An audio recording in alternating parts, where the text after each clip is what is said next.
Hello again, YouTubers. Your Let's Play Mount ID Wyman playing Star Wars X-Wing, the 1998 edition of the Collector's Edition of CD-ROM. We will be continuing on Campaign 4 with mission number 11. Y-Wing Red will take a position near this hyperspace transfer point. Ghorin's corvette, Halifax, will arrive with 6 escorting Y-Wings.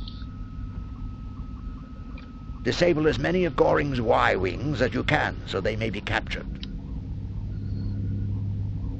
The Halifax will be disabled, so that its cargo can be confiscated. Commandos will come in to capture the Y-Wings and board the Halifax.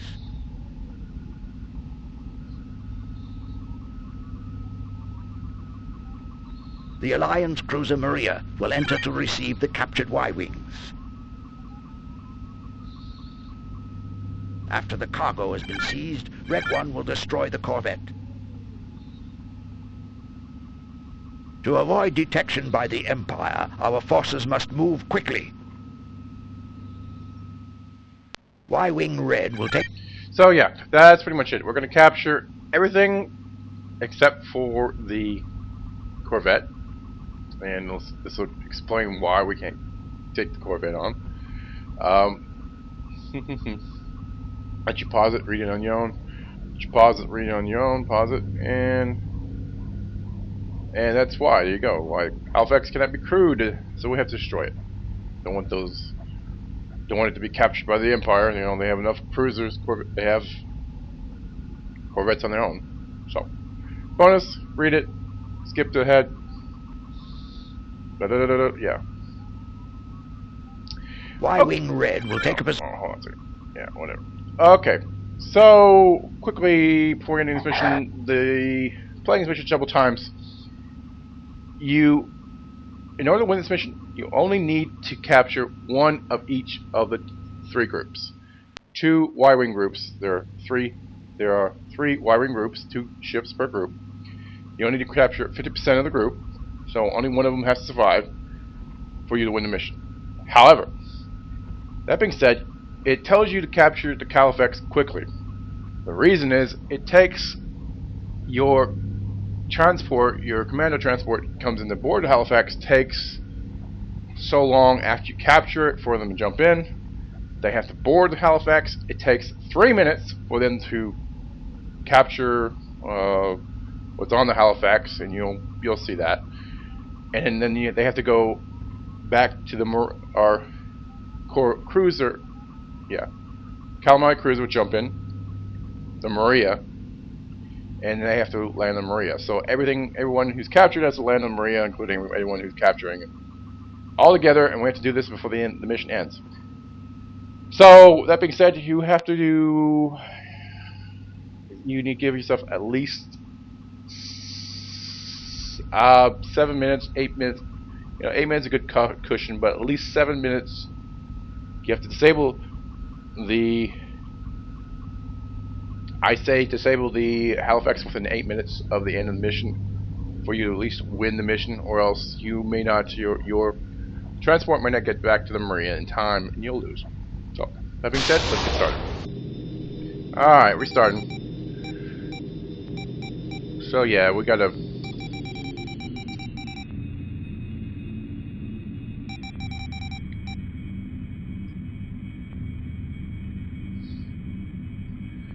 So yeah, main objective is the Halifax first.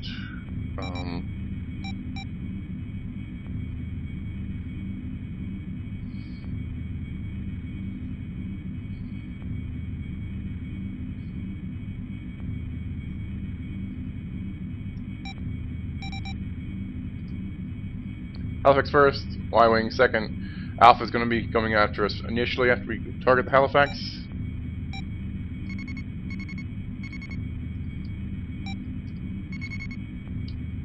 Locking on the groups, flight leads in the groups, and let's go after the Halifax. We don't need a red lock on. Halifax is not going anywhere very fast, so Oh yes, and let's see here. We can.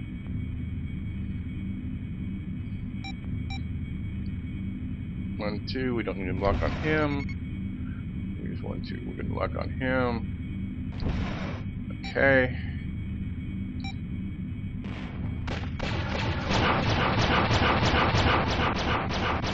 Target disabled. He's down.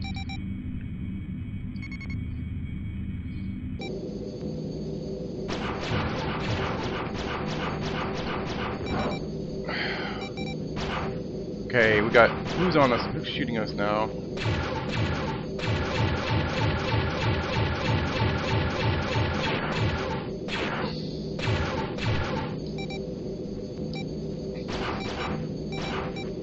Okay, who's firing us?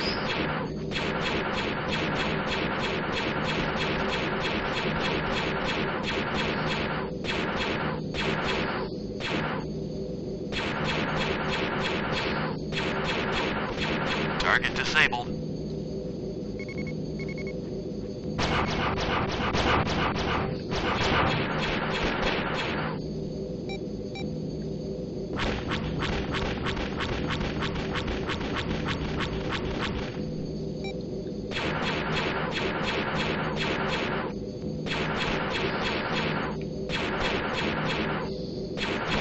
Target disabled.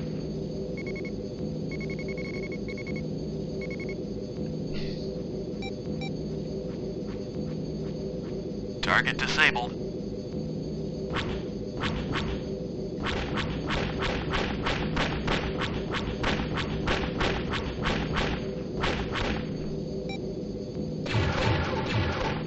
Target disabled.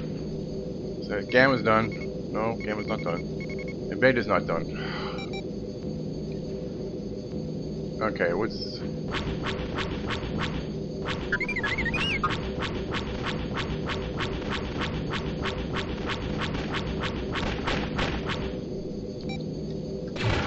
Target disabled. Okay, Roger. on him, Using on him. designated target. Let's see if I can get a lock on him.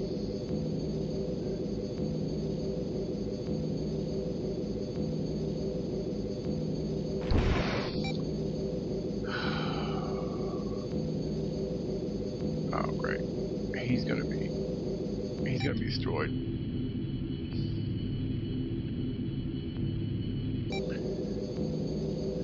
My torpedo's locked on him. Is he gonna? Are you gonna hit him? No.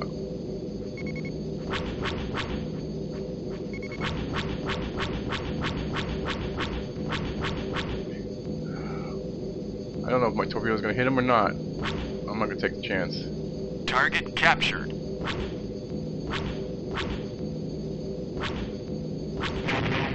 Oh well. I don't care. You know, it's either him to destroy that or to destroy the torpedoes. I don't really care. So, so yeah, we're not going to get all the transports. Oh, good. Oh, good. Our guy disabled the Halifax. That's good. But yeah, that's the danger of having torpedoes. I probably, if I didn't use torpedo, I would have captured that one. But again, you don't need him to win the mission. You don't need to capture all of them. You know. Hey, so you want to find out what's on the ship? Take a look.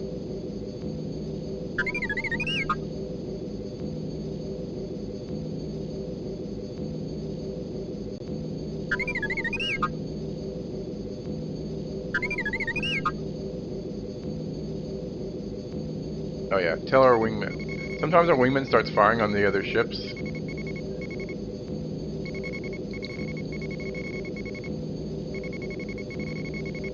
Target captured.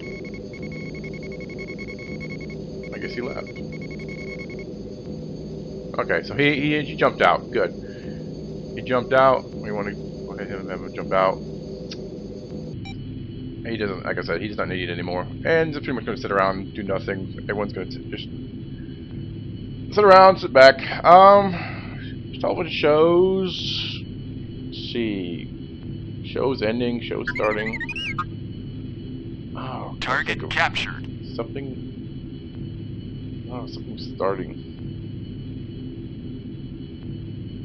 Yeah, I gotta catch up on. I gotta catch up on a lot of series. Target captured. Series such as Breaking Bad. Go catch up on that. This is last season of Breaking Bad, I think. I don't know. Mad Men. Gotta catch up on that. There's a lot of stuff I gotta catch up on. Netflix helps on that. Netflix helps. Yeah. What else? Netflix also helps. You know, old series, Star Trek Voyager, some of the Star Trek series, and some of the old, very old series. They go back for a while. DVD wise, the original Doctor Who series. I'm gonna catch up on some of those.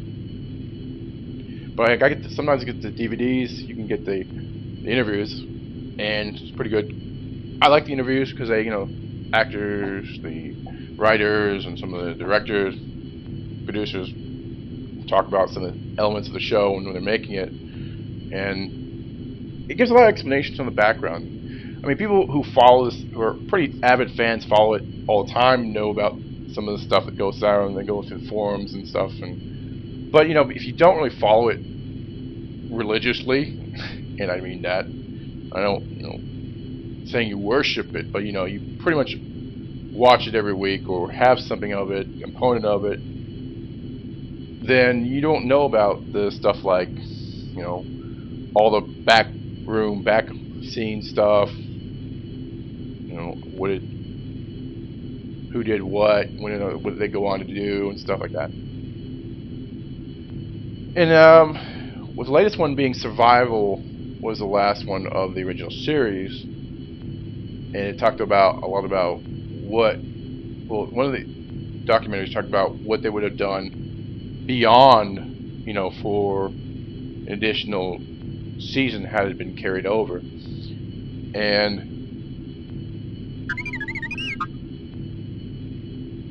And the other one obviously was focused on when it ended, how it ended, and stuff like that.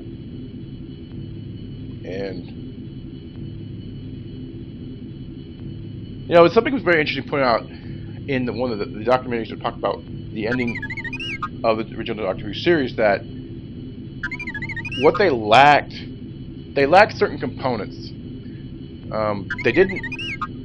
They lacked certain components such they didn't have lack of writers as much as they had lacked a Docking operation complete.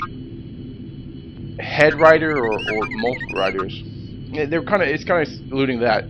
The main thing obviously was producer wise.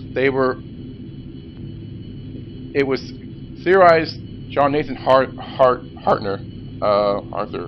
I apologize for it. I'm gonna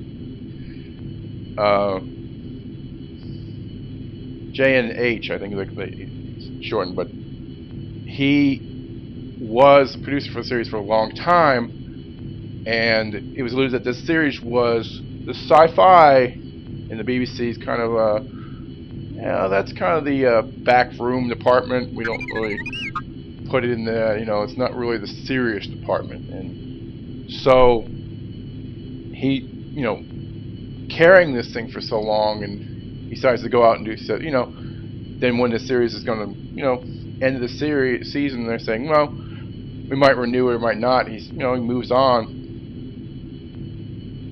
It was alluded that maybe he should have moved on earlier and had a new it's been alluded that maybe a new producer of the series would have had more energy, and if it come in earlier, would have been able to carry the series longer. And another thing that was interesting brought up in that documentary was that they were saying cost-wise, because they were doing everything was practical effects, explosions, and they had to do layering of polylayering. I don't know that Chromatic was using blue screen was used a lot about blue screen, but they were doing a lot of, you know, digital effects in there had to be input in. Whereas CGI at that time in '89 and in, you know, early '90s was coming down. That's why you got series like Babylon 5 that was pretty much CGI through the whole series, and that's why they were able to produce, you know, at, you know, less of a cost than they had obviously been done before. And that was brought up. Yeah, it's kind of ironic because it's coming down, so it would have cost less to do CGI.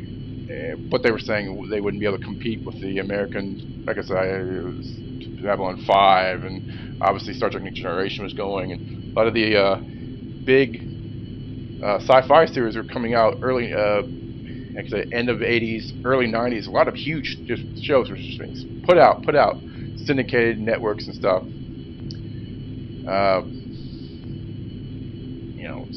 Now it's like Vampire Diaries and Teen Wolf, and like, really, sci-fi? Well, Falling Skies, TNT. Okay. Anything else? No, not really sci-fi. It's more fantasy, horror. No, don't see many. Sorry. You're like, it's dried up. Market's dried up. And then, of course, Doctor Who was brought back. 2005. The movie was 96. Made television movie 96. Fox didn't pick it up. Shoot on Fox, and Fox obviously, picked it up. No, well, they didn't actually pick it up, but they would. How long would it lived on Fox had it gone there? Had it gone to U.S. Fox? I don't know. Produced BBC Fox. I don't know how that worked. But like I say, brought back 2005, and you get brought back offshoot Torchwood, Sarah Jane Chronicles. Surprise! All these things come about.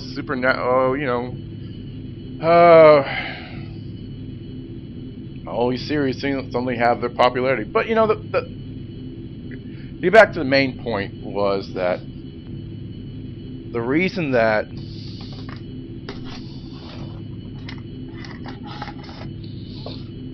Doctor Who came back in 2005 was two things: producer and the writers in that show, and that's what's carrying that show for a long time. It's what's driving that show. You got to have a passionate producer, and you got to have writers who know their craft and can write some, tell a good story to make the show good. So you get that parceled out in certain shows. You get variable. What's going on? Hold on. Oh, we might lose this mission. Oh, I'm such an idiot. Okay. Anyway, I've talked too long. I messed this mission up. I was supposed to destroy this Halifax. I didn't. Anyway, I will.